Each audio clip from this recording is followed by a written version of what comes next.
Agora sim. Ok, então, pessoal, boa noite. Muito bom estar aqui mais uma vez, né? Para estudar mais um capítulo do livro Mensagem aos Jovens. E então, antes de a gente começar o nosso estudo e aí fazer a nossa oração, alguém tem algum pedido ou agradecimento?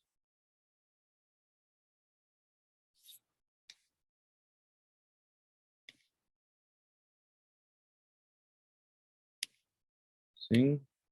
Não?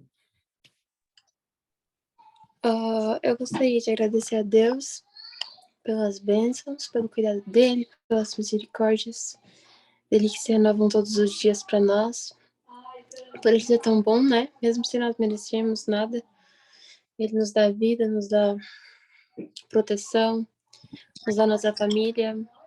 Agradecer, né, pelas simples coisas que Deus nos dá todos os dias.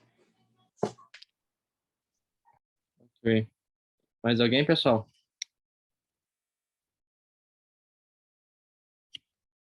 Eu também quero agradecer por mais essa semana que passou, né? Nós estamos bem.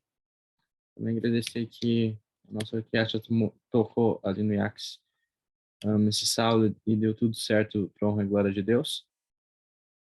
E também agradecer que nós estamos bem, né? Então, mais algum pedido ou agradecimento?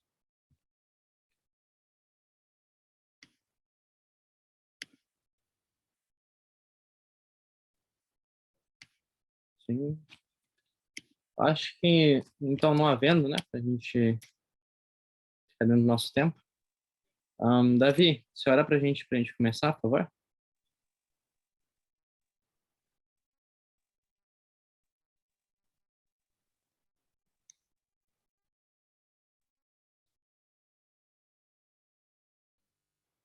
Na verdade, vocês estão me escutando? Sim, não?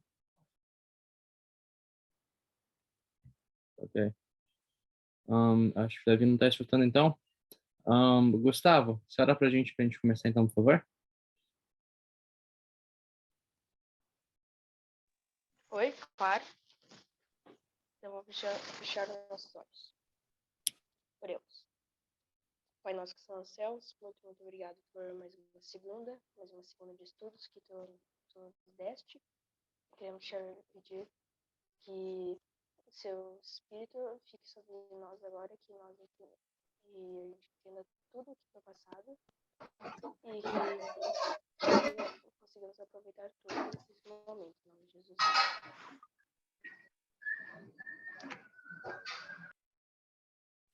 Amém. Muito obrigado, Gu. Então, pessoal, hoje o capítulo 113 ocorreu alguns probleminhas, mas nós conseguimos resolver, a Bela que o diga. Então, quem vai passar para a gente hoje vai ser a nossa querida Bela. Capítulo 113, então é contigo, Bela. Boa noite, pessoal. Tudo bem com vocês? Bom estar aqui com vocês novamente. Aqui tá bem frio. Parece que foi esfriando cada vez mais dentro até agora. Tava vindo aqui, tava 8 graus em... Não tá tão frio, né? Mas tava 8 graus em Taquara. E aqui deve estar, tipo, assim, uns 5, 6 graus por aí, mais ou menos a média. Mas, graças a Deus, estamos aqui novamente para mais um estudo. E, como antes falou, a gente vai estar estudando o capítulo 113. Formação de caráter. Vocês estão me ouvindo? Todo mundo me ouvindo bem? Tudo bem, então.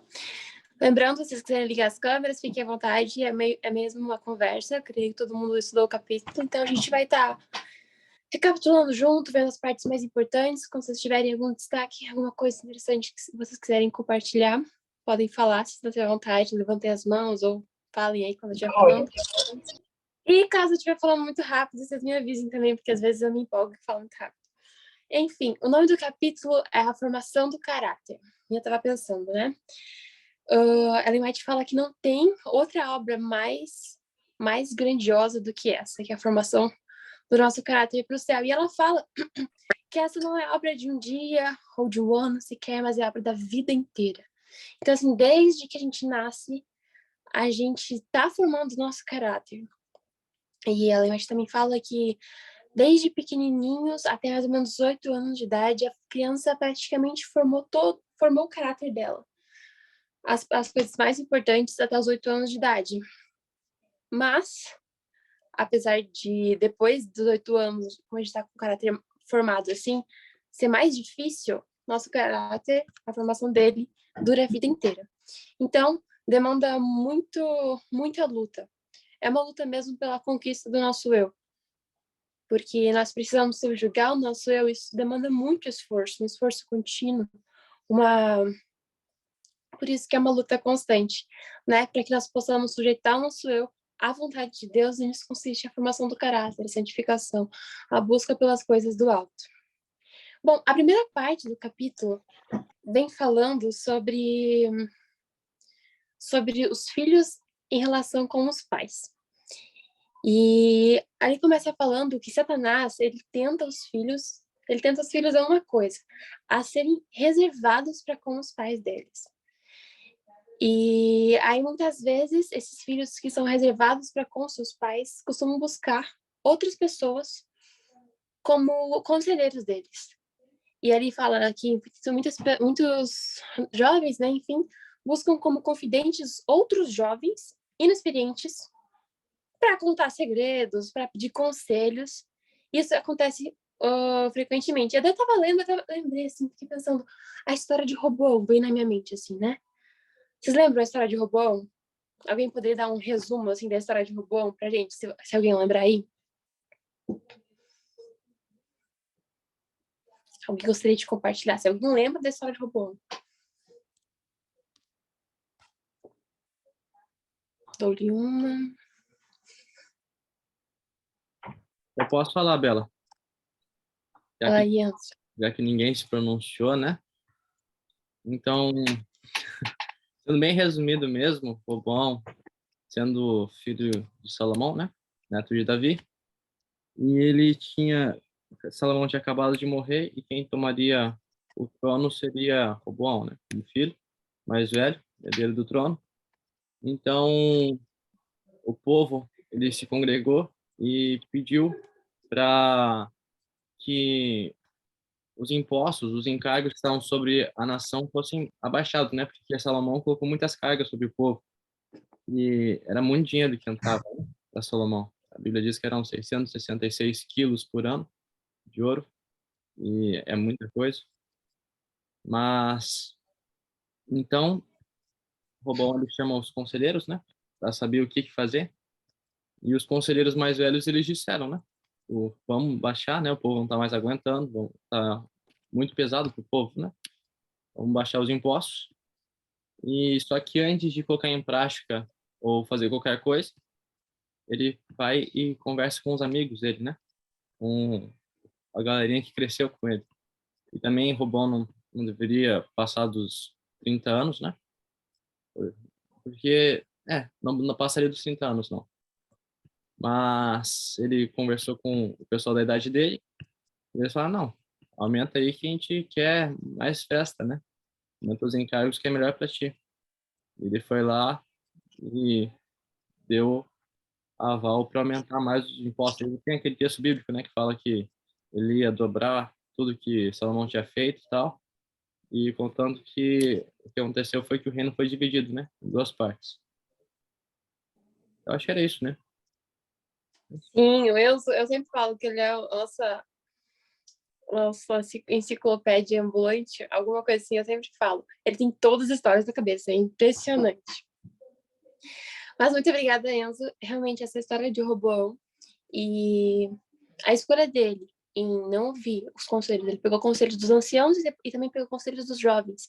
Ele decidiu não seguir o conselho dos anciãos, das pessoas com mais experiência, e foi buscar conselhos com os jovens, com os amigos, com as pessoas ali da idade dele.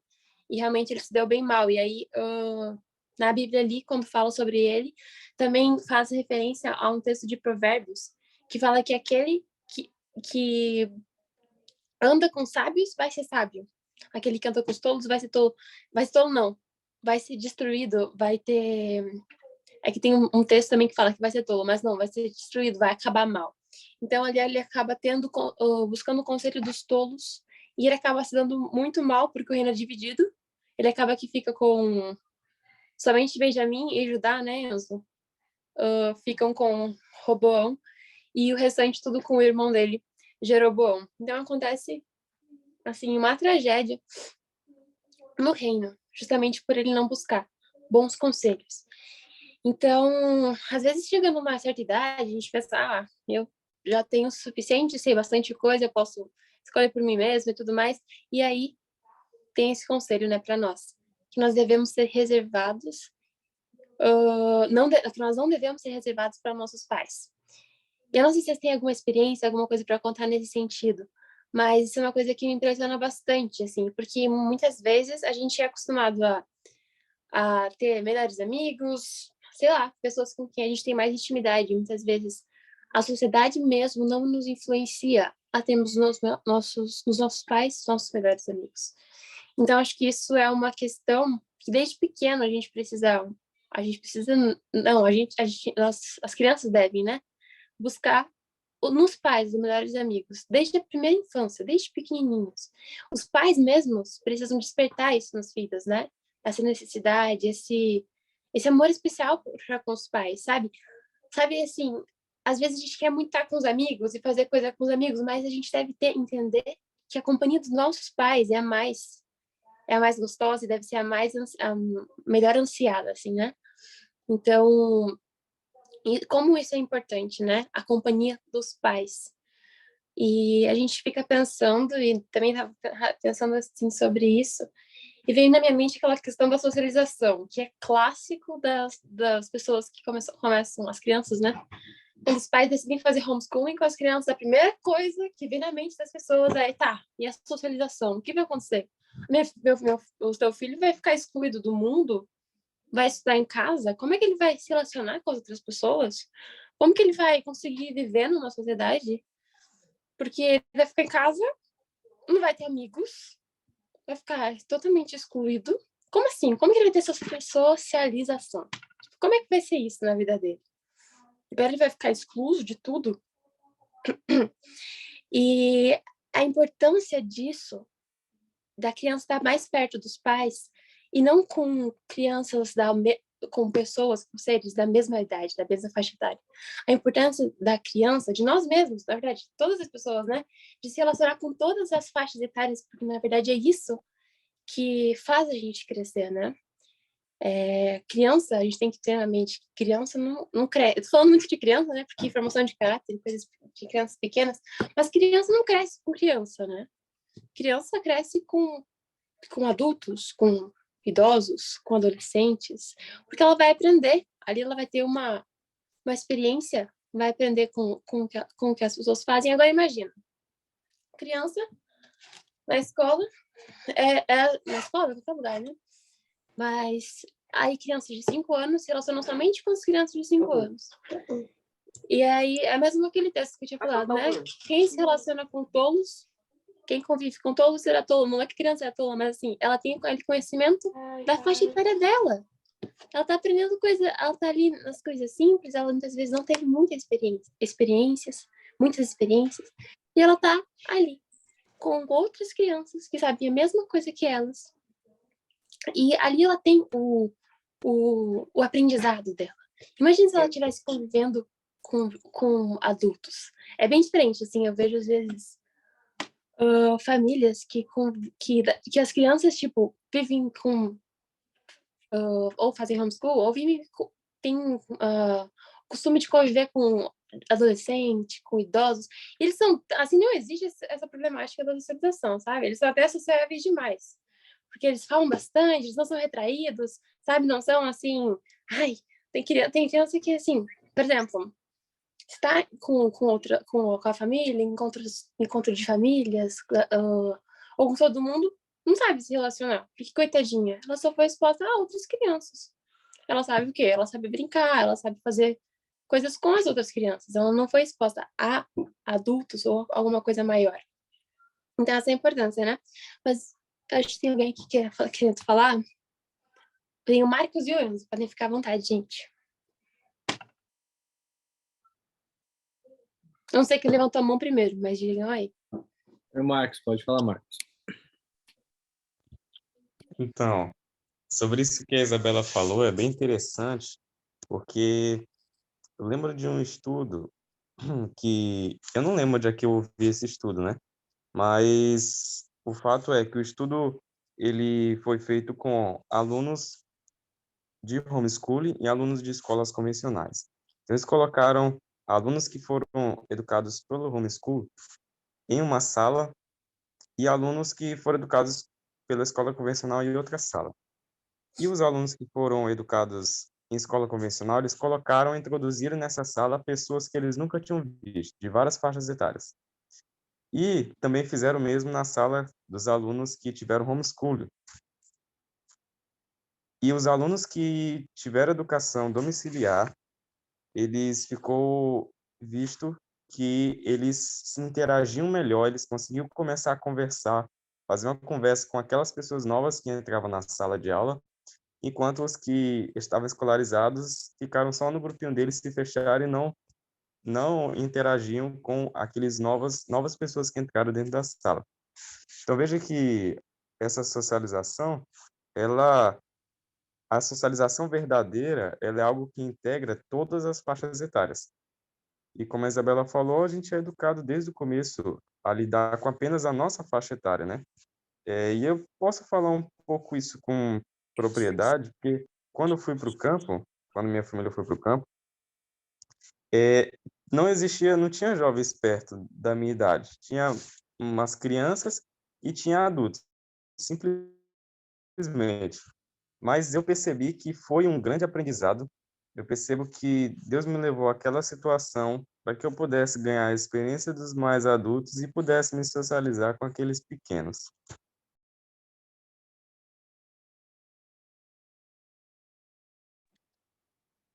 Interessante, Marcos. Obrigada pelo teu comentário, pelo teu testemunho. Elzo, pode falar. Também queria fazer um comentário também, contar uma parte do meu testemunho, que acho bem interessante, né? Como essa parte da socialização, eles dizem que é importante, né?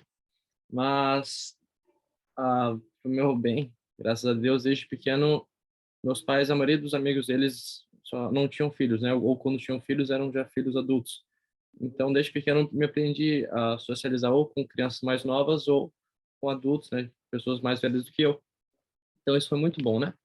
Mas na escola, a gente pode ver também, já comentando sobre a parte que a Bela falou, sobre deixar os amigos na frente dos pais, né?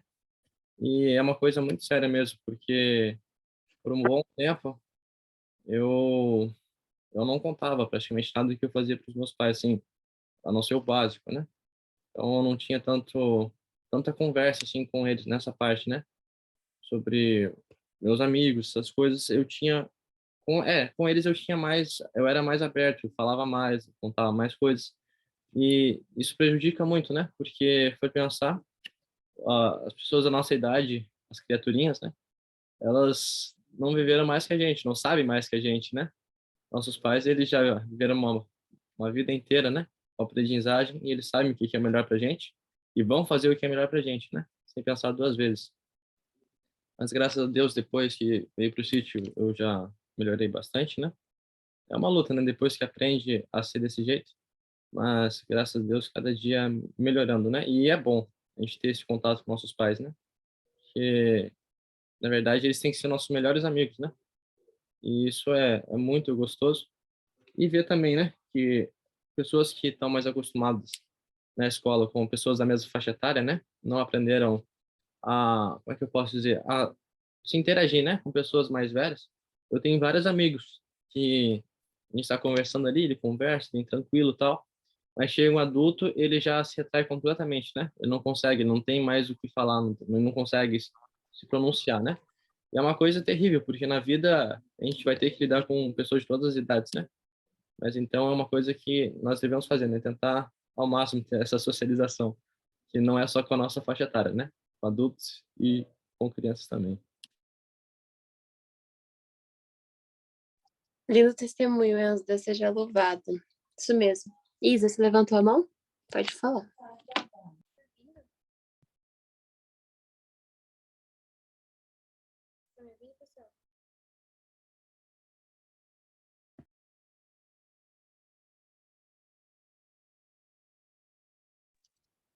Isa, acho que a gente ouviu. A gente ouviu, mas bem baixinho.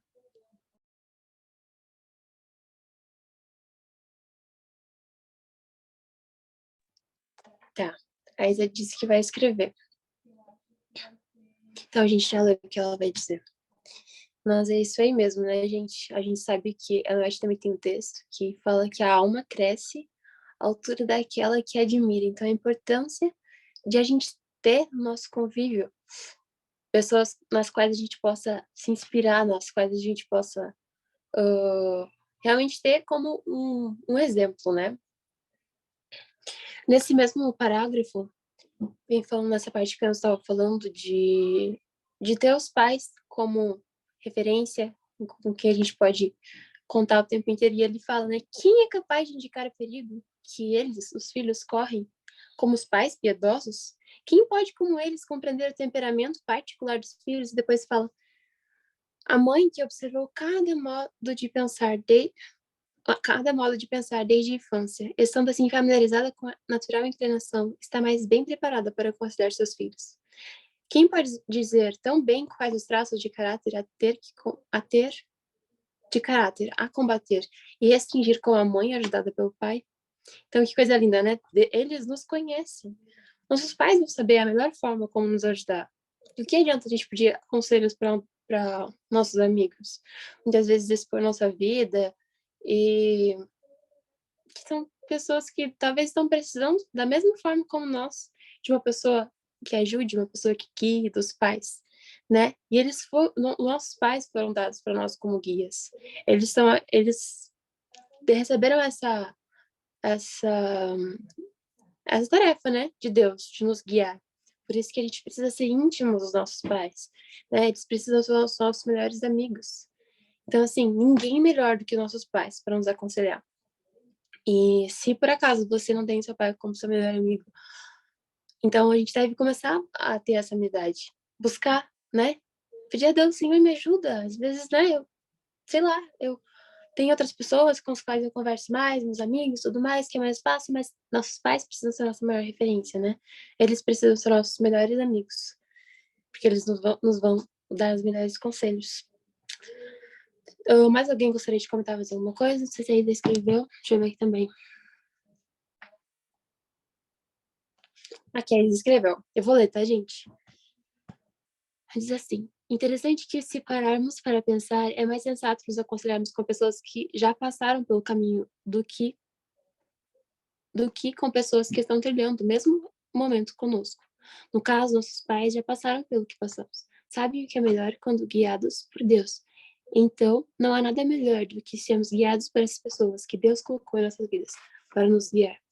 Exatamente, Isa. Muito lindo. Mas alguém gostaria de comentar alguma coisa sobre isso?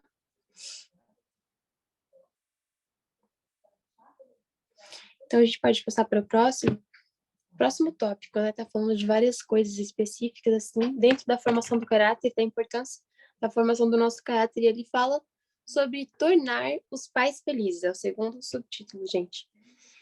E aí tá falando do nosso dever para com nossos pais, e de tudo que eles fizeram por nós, com que nós precisamos retribuir, né? No início ele fala, os filhos cristãos preferem o amor e a aprovação de seus pais, tementes a Deus, do que toda bênção terrena.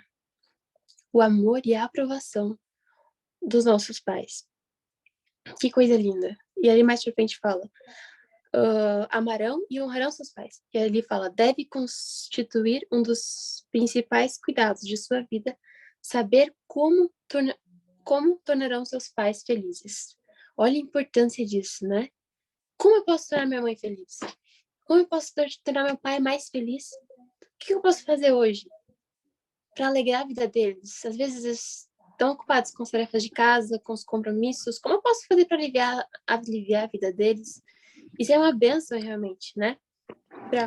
Para com eles, quando eu estou perto deles. Pensa, eles deram tudo por nós, eles se afligem muitas vezes por nós. E eu estava pensando nisso. Quantas horas, né? Quantas noites em oração das nossas mães, dos nossos pais piedosos por nós. Quanto eles se esforçam para que a gente esteja nos caminhos de Deus. O que nós temos feito a respeito, né? Isso realmente é uma coisa muito séria. E até aqui, mais pra frente, depois a gente volta ali na parte de cima, mas fala assim, os filhos devem sentir-se em dívida para com os pais. Depois diz assim, devem compreender que os pais têm sofrido muita ansiedade por causa deles. Especialmente os pais conscienciosos e piedosos têm sentido profundo interesse em que seus filhos sigam a direção correta. Ao verem faltas neles, com opresso lhes fica o coração. Pensa bem, quantas vezes a gente faz coisas erradas e entristece os nossos pais. E assim, a gente às vezes não entende, né? O quanto isso deve entristecer eles. Porque muitas vezes a gente pensa, não sei se é assim pra vocês também, a gente pensa assim, não, tá, eu fiz essa coisa errada, desobedeci meu pai, ou, sei lá, eu errei em alguma coisa, mas isso tá totalmente sob meu controle. Eu posso, na hora que eu quiser, me esforçar mais, né, e tudo mais, e aí eu não vou fazer a mesma coisa e deixar ele triste de novo. Não sei se isso acontece com vocês, mas assim, às vezes a gente pensa, né, não, tá sobre meu controle, só que assim, pra eles, parece, é uma coisa tão difícil, porque é um serzinho que eles têm e que é da responsabilidade deles educar para o céu. E muitas vezes eles podem não ver, assim, nosso esforço, a nossa parte naquele nosso hábito acariciado. A gente pode pensar, não, tem inteiro controle, quando eu quiser eu posso mudar. Mas quantas vezes a gente deixa eles tristes? E eles não se afligem por causa disso. Ele diz assim, os filhos, ao verem faltas neles, com opresso fica-lhes o coração. Os filhos se sensibilizariam, caso pudessem ver o efeito de sua conduta que tenha ocasionado esses desgostos. Caso vissem as lágrimas de sua mãe e lhe ouvissem as orações a Deus em seu favor, se lhes fosse dado escutar os reprimidos e entrecortados suspiros, o coração lhes doeria, e confessariam prontamente suas faltas e pediriam perdão. Fiquei pensando nisso, né? Olha quantos nossos pais se doam por nós. Se nós temos pais assim, né, que também temem a Deus e são piedosos, quanto eles se esforçam por nós no sentido espiritual. Mas se os pais não são da igreja, não... Eu sei, né, que talvez tenha pessoas aqui que os pais não são da igreja, ou não pensem assim exatamente como você, mas eu tenho certeza que em todos os outros aspectos da vida deles, eles buscam o máximo fazer com que a gente seja feliz, com que a gente faça o melhor, que a gente possa ser uma luz, uma boa pessoa, né, para a sociedade. Então eles se esforçam também por nós, mesmo que não tenham os mesmos pensamentos, os mesmos princípios. Eles querem nosso bem, é isso que eles querem. E com o que nós temos retribuído, né? Que possa ficar uma reflexão pra gente. O que eu tenho feito para tornar meu pai mais feliz? Porque nós temos, assim como eles têm obrigações para conosco, a gente tem obrigação para com eles, né? Que dá respeito, amor, carinho, obediência. E isso mesmo está no 5º mandamento. E que tem até o texto de Ellen White, até eu ler, deixa eu ver aqui, eu separei aqui um texto de Ellen White, quando ela comenta sobre os mandamentos ali em Patriarcas e Profetas, ela fala coisas bem interessantes sobre o nosso dever para com os pais, falando sobre o 5º mandamento. Ela diz assim, os pais têm direito ao amor e respeito em certo grau que a nenhuma outra pessoa é devido. Fico pensando. E é pra gente pensar mesmo, né? A gente tem nossos pais em maior estima, mais do que qualquer outra pessoa? Ou quantas vezes a gente, às vezes, dá mais importância para pessoas que não são de casa do que para os nossos pais e nossa família? Muitas vezes a gente dá mais amor, né? E mais respeito para os que são de fora, ou para os nossos amigos, né? Talvez. Que nem estão interessados, na verdade, para o nosso bem, tanto quanto os nossos pais. Então, quanto isso é sério, nenhuma outra pessoa é devido tanto tamanho grau de amor e respeito como nossos pais. E tem outra partezinha que diz assim, Deus ordenou que durante os primeiros anos da vida estejam os pais em lugar de Deus em relação aos filhos. E aquele que rejeita a lícita autoridade de seus pais, rejeita a autoridade do próprio Deus. Pensa bem, Deus, ele nos deu nossos pais para que a gente pudesse aprender a obedecer a ele mesmo. Nossos pais aqui na Terra são como se fossem Deus pra gente.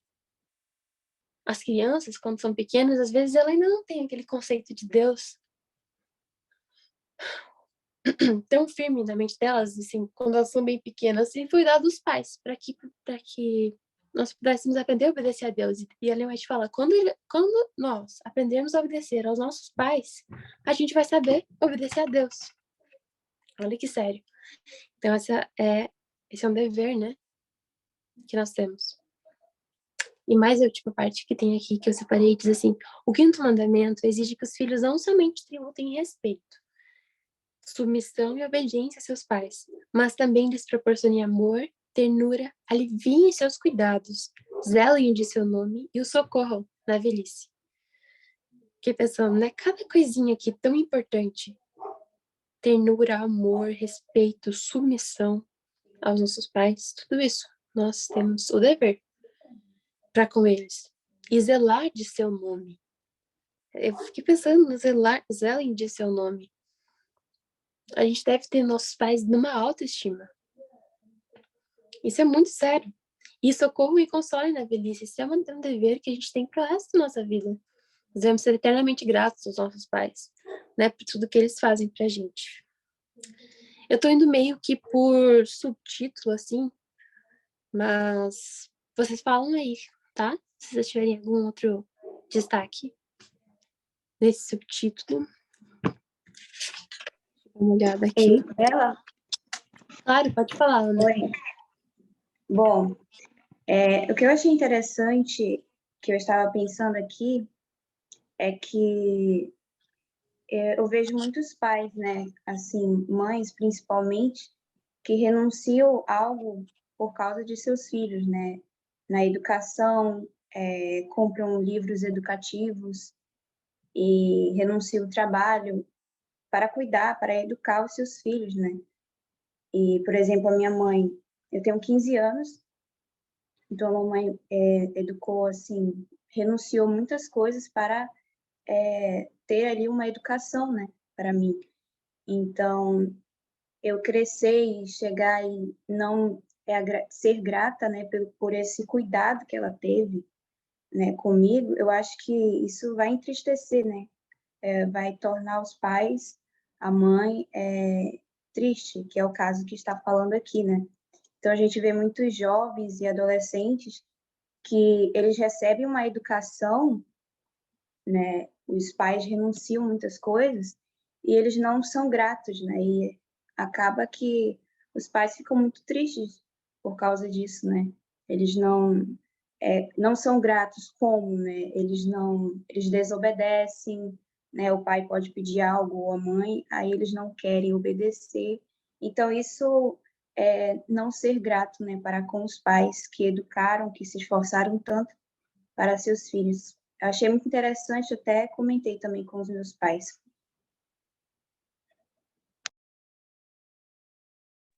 É verdade, Ana. Obrigada pelo comentário. Davi? Pode falar.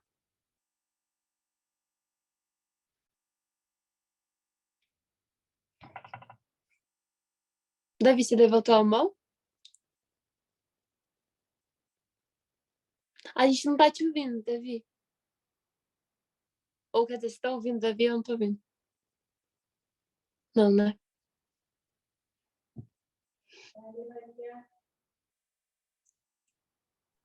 E agora vocês estão me ouvindo? Agora sim, agora sim. Então, olha só, eu queria falar sobre o que a Ana Beatriz, acho que foi ela que falou, né? Sobre que os pais, eles sacrificam, né? As coisas, né? Para nos criarem, vamos dizer assim, né? E eu acho que quando você tem, como posso dizer assim, você tem a mãe, né? No caso, tem um filho, ela vai ter que ser abnegada com os pontos, né?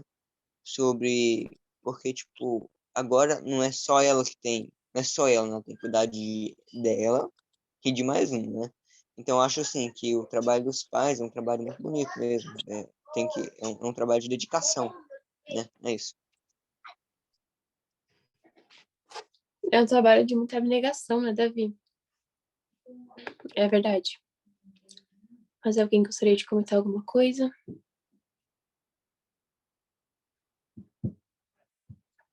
Fique à vontade. Bom, aqui também vem falando, qualquer coisa, se levantem a mão, tá, gente? Ficar de olho aí. Sobre, ali na parte de força para o conflito. Vem falando sobre o trabalho que Satanás faz por nós, e que ele tá, por nós não, né? Contra nós. E que ele tá constantemente trabalhando, incessantemente contra os jovens. Fala que tem uma forte corrente que sempre está impelindo para baixo. E a gente pode ver, né? Essa é a luta. Essa é a luta, esse é o grande conflito nas nossas próprias vidas. A gente sabe que tem um grande conflito acontecendo, mas também é um grande conflito acontecendo dentro de nós, né? Que busca o centro do nosso ser, a nossa mente, o controle da nossa mente. E essa também a gente pode ver aqui a importância de nós nos cercarmos de boas influências, de boas influências, de boas pessoas, enfim, e de bons lugares, para que nosso pensamento possa estar sempre elevado ao céu. Porque Satanás, a gente sabe que o alvo dele é a nossa mente, né? Ele quer nos distrair o tempo inteiro das coisas do céu para as coisas daqui de baixo. Então, a importância das pessoas com as quais nós convivemos, que muitas vezes as pessoas com as quais a gente convive vão nos influenciar do que a gente faz, do que a gente tem nos nossos gostos, nos nossos pensamentos. E deixa eu ver o que mais fala aqui. Ele fala, né? Fala assim: Satanás e seus anjos estão guerreando contra o governo de Deus. E a todos os que sentem o desejo de entregar-lhe o coração e lhe obedecer, e lhe obedecerem aos mandamentos, o inimigo procurará desconcertar e vencer com suas tentações, a fim de desanimarem e abandonarem a luta. A gente sabe que quanto mais a gente deseja buscar Deus, a gente percebe que a gente precisa de Deus, mais Satanás ele trabalha contra isso, para que isso não aconteça. Então, assim, ele redobra os seus esforços, né? Por isso que a vida do cristão, na verdade, não é uma vida fácil, né? Muitas vezes as pessoas falam, não, você se torna cristão, aí tudo fica fácil para sua vida. Não. Quando Satanás, tem um personagem, né, que fala, quando Satanás percebe que vai perder uma alma, ele redobra os seus esforços e manda todos os anjos para que aquela alma não seja levada para o caminho de Deus, quando a pessoa está se esforçando por buscar Cristo. Então, a gente precisa estar constantemente olhando para o céu, pedindo a ajuda de Deus, de Cristo, né? Porque também Deus promete que se preciso for para uma alma tentada, ele deseja enviar, ele pode enviar até... Vocês estão me ouvindo, gente? Acho que entrou uma ligação aqui sem querer de outra pessoa. Ele pode enviar muitos anjos do céu, né? Para nos ajudar. Marcos, levantou a mão, pode falar. O Davi levantou primeiro. Davi. Você já estava com a mão levantada? É porque eu não vi que abaixou, mas ou se tiver Eu agora, esqueci de abaixar, desculpa. tá bom. Não tem Ah, problema. tá. Pode falar, Marcos. Então, sobre isso que você falou, Isabela, eu lembrei de uma historinha que eu já até contei. Eu lembro que eu contei aqui em outra reunião, aqui no Zoom, e é a história do fazendeiro e do escravo. Disse que o escravo era cristão e o fazendeiro não, né? E o escravo, o fazendeiro chegou para o escravo e disse: Olha, você está aí sofrendo, por que você não abandona esse seu Deus? Você deveria estar muito melhor, você está aqui como escravo. E aí ele falou assim: Senhor, o senhor gosta de caçar? Eu digo: Eu gosto. Então, imagine que o senhor está na beira de um rio e o senhor vê dois gansos. E o senhor dá tiro para matar eles. Só que o senhor acerta em cheio e ele morre, e o outro o senhor consegue ferir ele. Qual é que o senhor vai atrás, do ferido ou do morto? E aí ele disse: Do ferido, ora. Porque o morto já está ali pronto para me pegar, e o ferido, ele ainda vai sair andando, ainda tem chance de eu alcançar ele. Ele disse: Pois, seu fazendeiro, eu sou o ganso ferido e você é o ganso morto. O inimigo, ele não vai atrás daquele que já é dele. Ele vai atrás, com todas as suas artimanhas, daquele que está ferido. E eu sou o ganso ferido. Então, essa ilustração eu achei bem interessante, bem própria do que você falou agora. Verdade, Marcos. Muito boa essa ilustração. Quão sério é isso, né? E por isso, mesmo por isso, né, a gente tem que ter noção do grande conflito. Por isso a importância de a gente viver com os pensamentos voltados para Deus e para o céu, porque a gente precisa ter noção do grande conflito que está ao nosso redor. Que ele é realmente, que ele é real, né? E que nossa vida e nossos atos estão em jogo e estão contribuindo ou atrapalhando. Se a gente tiver essa visão espiritual, a gente vai poder ter noção do quanto a gente precisa de Deus. A gente precisa estar constantemente conectado com o céu, né? Para que a gente possa ter vitórias. E para isso é necessária essa visão espiritual, né? Que se adquire no contato com a palavra de Deus, no contato com Cristo. Assim, nós podemos adquirir a visão espiritual. E ele também está falando que de duas coisinhas no segundo parágrafo. Duas coisas através das quais grandes vitórias serão obtidas. O que está falando ali? Alguém pode ler para a gente? Primeira partezinha do segundo parágrafo. Deem uma olhadinha ali. Grandes vitórias podem ser obtidas através dessas duas coisas.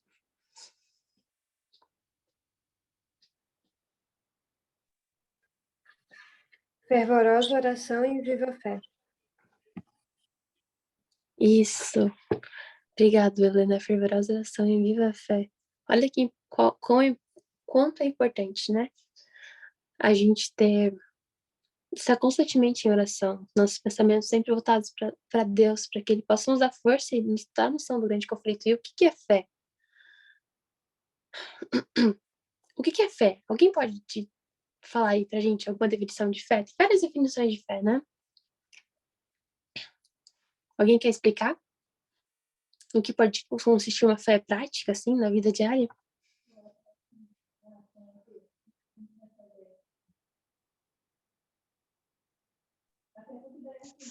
Bem, eu vou falar de uma situação que aconteceu comigo, né?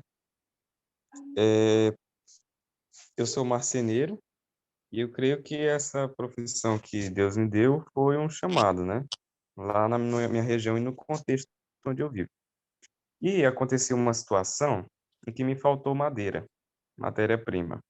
E lá na região, para conseguir um pé de alguma árvore que seja boa para madeira, a pessoa que é dono da madeira tem que estar a madeira ou caída ou alguma coisa que acontecer para ela estar em estado de venda, para poder ele vender para mim. Não vende se a árvore estiver boa em pé lá. Eu creio que o Senhor vai abrir as portas para que alguma coisa aconteça e eu consiga comprar madeira. E eu não estava sem dinheiro também. Não tinha dinheiro suficiente para comprar uma madeira ali o valor cheio para dar para o cliente e conseguir comprar e cortar. E é o que aconteceu, né? Deus acaba a minha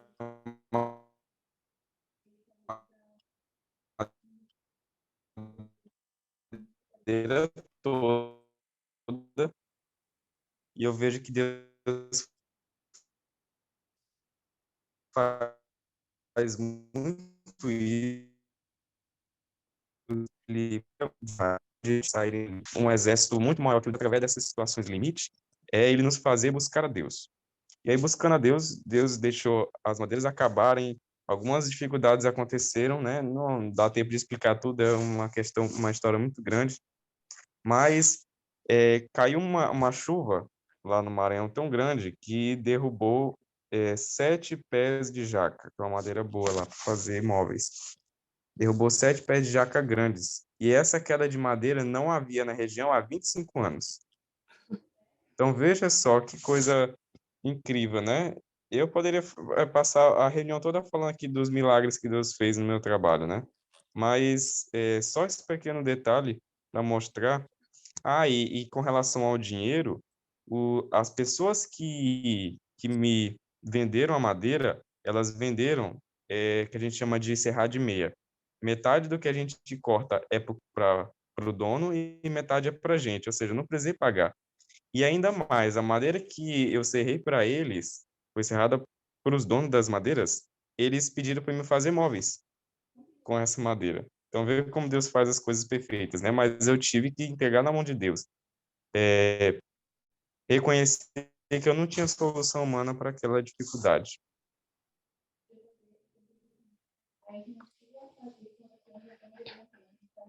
Obrigada, Marcos, pelo teu testemunho. Realmente um testemunho de fé, né?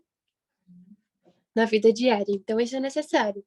Para que a gente possa ter vitórias, a gente precisa entregar nossas coisas nas mãos de Deus através de fervorosa oração e saber esperar, saber ter fé, saber reivindicar o que Deus fala em sua palavra, para que o que ele fala possa ser real nas nossas vidas. Isso é muito importante também. Última coisinha assim para falar também sobre essa parte de força para o conflito é a questão de colocar Deus em primeiro lugar a cada dia. Ele fala, os primeiros pensamentos do cristão pela manhã devem ser para Deus. O que eu tenho pensado no meu dia a dia? O que eu tenho pensado logo quando eu acordo? Quem tem tomado o primeiro lugar na minha vida? São perguntas que a gente deve fazer, né? Quem tem tomado o primeiro lugar? Às vezes tem outras coisas que me chamam mais atenção, mesmo durante o dia. Porque o primeiro não é só o primeiro lá no início do dia, né? Mas é o primeiro a todo momento. Quem tem sido o primeiro na minha vida central, né? Tem um texto de Ellen White que ela fala que o verdadeiro cristão tem a Deus como o primeiro, o último e o melhor na vida dele.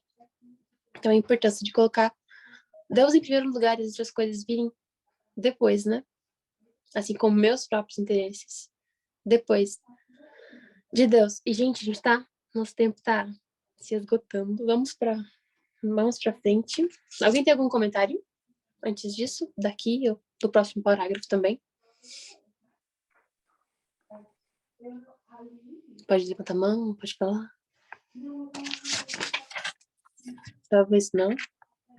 Qualquer coisa vocês falam. Eu acho que eu vou pular esse pequenininho e a gente vai lá para responsabilidade individual. E aqui tá falando, em suma, de que Deus, ele dá responsabilidades para os nossos pais, eles têm o dever de nos guiar para o céu.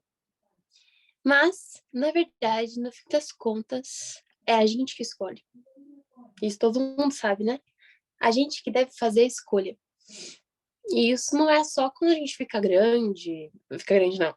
Só quando a gente, sei lá, fica adulto, enfim, né? Ter nossa própria vida, nossa própria casa, eu vou fazer minhas escolhas, eu vou ser responsável pelas minhas escolhas. Mas não. É nas pequenas coisas da vida. Que escolha que a gente vai fazer? A gente tem que ter em mente que a salvação é individual. A gente precisa de uma experiência individual com Deus. E isso é muito sério, porque Deus, ele não vai salvar a gente em escala, né? Ou em família. Não, aquela família lá, os pais, olha como eles são dedicados. Não, é individualmente. Então, é muito sério essa questão da salvação ser individual, porque nossa experiência com Deus também precisa ser individual. Eu preciso ser amiga de Deus e criar experiências com Ele, né? Preciso aprender a depender dele, preciso aprender a orar. Isso é fácil falar na teoria, mas como isso é minha prática, né? Sabe, os princípios precisam ser reais na minha vida. Precisam fazer sentido na minha vida. Porque muitas vezes, para as pessoas como eu, por exemplo, que viveram numa família que acredita na verdade presente e tal, né? Enfim, somos vegetarianos, vestuário, outras coisas, enfim. Meus pais me ensinam. E o que eu vou decidir para minha vida? O que eu vou levar para minha vida? Sabe, eu tenho pensado sobre isso e a importância de a gente aprender quando nós somos pequenos, agora na nossa adolescência também, a nos questionarmos. Por que eu faço o que eu faço? Por que eu faço isso? Tava até conversando com o Hilton essa semana e aí, tipo, a gente tava falando sobre isso, sabe? A gente precisa aprender a aprender de que a gente precisa duvidar de tudo que a gente aprende. Por que eu faço? Não duvidar no sentido assim, eu preciso questionar, eu preciso entender o porquê eu faço o que eu faço, eu entender o porquê eu sigo esse princípio. Tá bom, por que a gente deve comer 3 refeições por dia? Por que a gente não deve comer carnes, enfim, essas coisas. Eu preciso eu aprender, eu buscar essa informação e eu saber trazer isso real para minha vida. E eu vou saber, né, dizer as razões da minha fé, enfim, essas coisas assim, pode ser, ou mesmo princípios, ou como que se fala? Doutrinas, né, da nossa igreja. Eu preciso da razão da minha fé, então a experiência dos meus pais não vão valer para isso. Eu preciso criar essa experiência com Deus. Eu preciso questionar o porquê eu faço o que eu faço todos os dias, né? Por que eu sou adventista? Por que eu moro no campo, por exemplo? Ou por que eu vou à igreja todo sábado? Qual que é a essência disso, né? Como é importante a gente pensar nessas coisas. E porque esses princípios precisam fazer sentido para nossa vida, para que a gente possa crescer e levar isso para nossa quando a gente for adulto, né? Isso é muito importante, porque a gente precisa aprender a andar pelas nossas próprias pernas espirituais, né? A gente precisa dessa experiência individual com Deus, dessa como eu posso falar? Enfim, é isso tudo que a gente está conversando, né? A gente precisa de uma experiência individual, a gente precisa saber o que eu faço, porque Deus, ele quer jovens assim, jovens como Daniel, jovens como José, jovens como quem mais? Moisés. Quando eles foram para o mundo, eles sabiam no que eles acreditavam, né? Eles não tinham os pais por perto. E eles viveram o que eles aprenderam com os pais, porque aquilo fazia sentido, eles tinham experiências com Deus, eles sabiam, eles eram realmente amigos de Deus, né? Eles sabiam. Então, eles viveram aquilo, porque eles tinham aquilo realmente no coração. Marcos, pode falar. Só colaborando com o que você acabou de falar. E eu vejo que realmente é dessa forma que Deus quer levar os jovens. Eu vejo vários jovens, não só eu, que Deus está fazendo isso. Nós termos a razão da nossa fé e buscarmos por nós mesmos aquilo que nós acreditamos. E porque, afinal de contas, a gente vai sair de casa, a gente vai ter que viver as experiências, e quando a gente sai de casa sem ter essa experiência real com Deus, nós com Deus, o que pode acontecer é duas coisas que eu tenho observado. Ou o jovem, ele se rebela e, e começa a praticar coisas totalmente diferentes daquilo que os pais, porque ele não tinha firme alicerce, né? Ou então ele fica espiritualmente dependente dos pais e fica temeroso em tomar qualquer decisão e temeroso em saber ouvir a voz de Deus. E Deus, antes de nos fazer sair de casa, Ele quer que nós entendamos que a nossa dependência com Deus é o que vai nos segurar depois que a gente sair.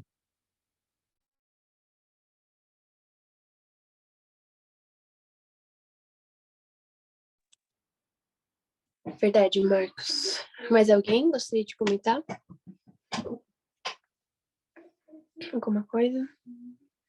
Realmente, essa é uma coisa muito séria, né? Que a gente deve pensar dia a dia. Que a gente deve aprender a ter nossas próprias experiências com Deus. E isso é dia a dia nas coisas mais simples, né? A todo tempo. Bom, tá andando nosso tempo, a gente tem 10 minutos. Deixa eu ver aqui. Mas a gente está o último seu título. Revestidos da justiça de Cristo. Eu acabei que fiquei meio que lendo o que eu li ali eu mesma, mas alguém quer ler o último parágrafo pra gente? Por favor, algum voluntário?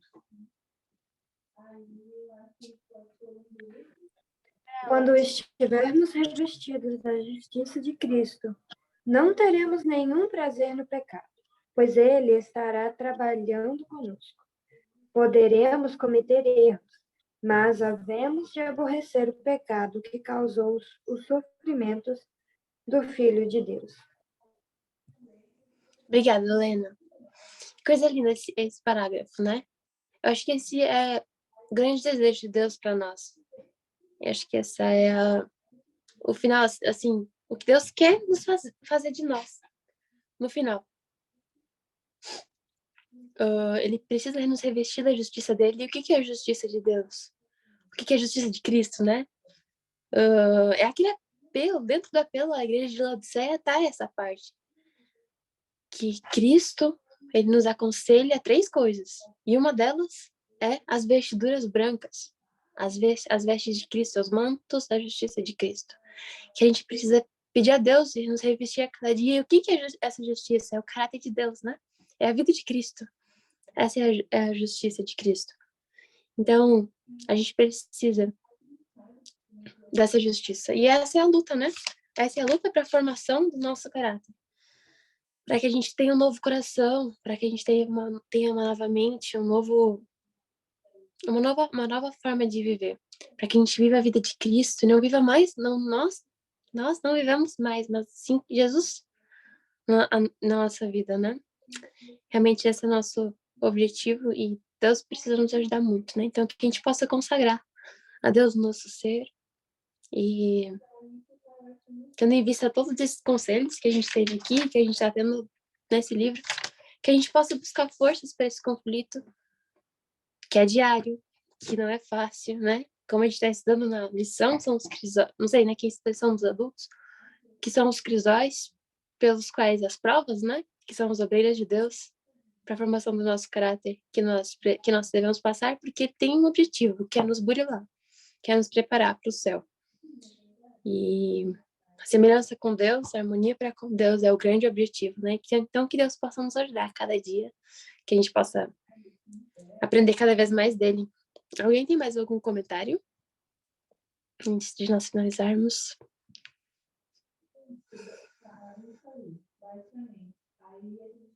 Não? Eu acho que é isso, Enzo. Ok, então. Se quiser orar então pra gente, Bela. Sim, vamos orar. Vou me ajoelhar aqui, gente. Se vocês quiserem se ajoelhar também.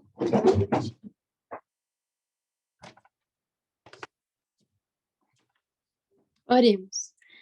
Querido, grandioso Deus, amoroso Pai Celeste, obrigada, Senhor, por esse estudo e pelos aprendizados que o Senhor tem nos concedido através desse livro, através desse capítulo. Nós sabemos então os deveres que nós temos para com nossos pais, para contigo, para com a sociedade, e quão alto é os objetivos e os anseios que o Senhor tem para com nós. São muito elevados. Pedimos do Senhor força e poder para vencer as tentações. Que o Senhor possa nos dar as tuas vestes de justiça. Que nós possamos buscar o teu caráter, te contemplar a cada dia, para que possamos ser transformados à tua semelhança, para a tua glória. Que as pessoas, como nos verem, não vejam nós mesmos, mas que vejam a ti e que elas possam dar glória ao Senhor que está nos céus. Por favor, transforma-nos e ajuda-nos a sermos bênçãos para os que estiverem ao nosso redor. Pedimos tua bênção sobre nós, como filhos, como amigos, em todos os momentos da nossa vida. Que o Senhor possa estar conosco, também com nossas famílias. Pedimos uma bênção especial. É isso que nós pedimos. Queremos colocar em tuas mãos, pedir o teu Santo Espírito sobre nós. Seja uma boa noite de descanso e abençoa cada família, cada pessoa especial aqui. É isso que nós pedimos em nome de Jesus. Amém. Amém. Obrigado, Bela. Gente, vamos tirar nossa foto, então? Alguém vai deixar pra gente?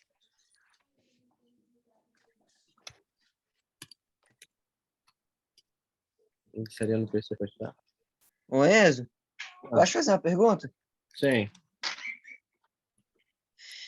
Você acha que dá pra gente se apresentar ainda? O horário tá bom, não tá? Tá, a gente pode se apresentar. Mas vamos tirar foto primeiro. De boa, legal. Alguém poderia tirar foto pra gente?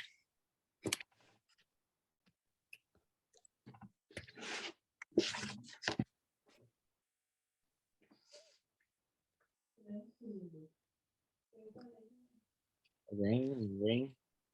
O Davi está com o PC? Acho que o Davi às vezes tá. Davi Ciolim, né? Ou Jabes. Eu tô.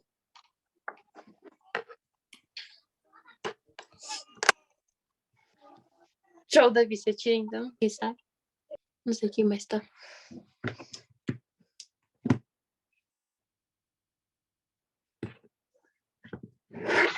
Eu vou tirar, então. Pera aí, só um minuto. Eu só que eu tô sem o livro.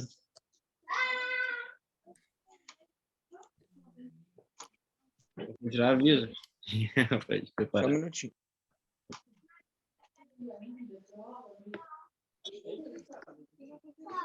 Tirar.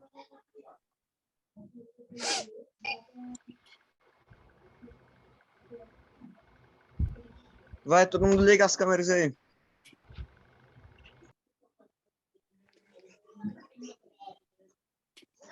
Pronto, pode ir?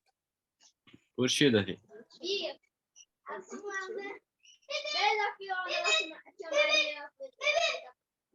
Como for tirar. Vou tirar outra, pera aí. Ah, você tirou. Você conta até 3, daí tira. Meu pessoal não vai pegar. Tá ok, então eu vou tirar a conta até 3 dessa vez, né? Tô te esperando. 1, 2, 3. Foi.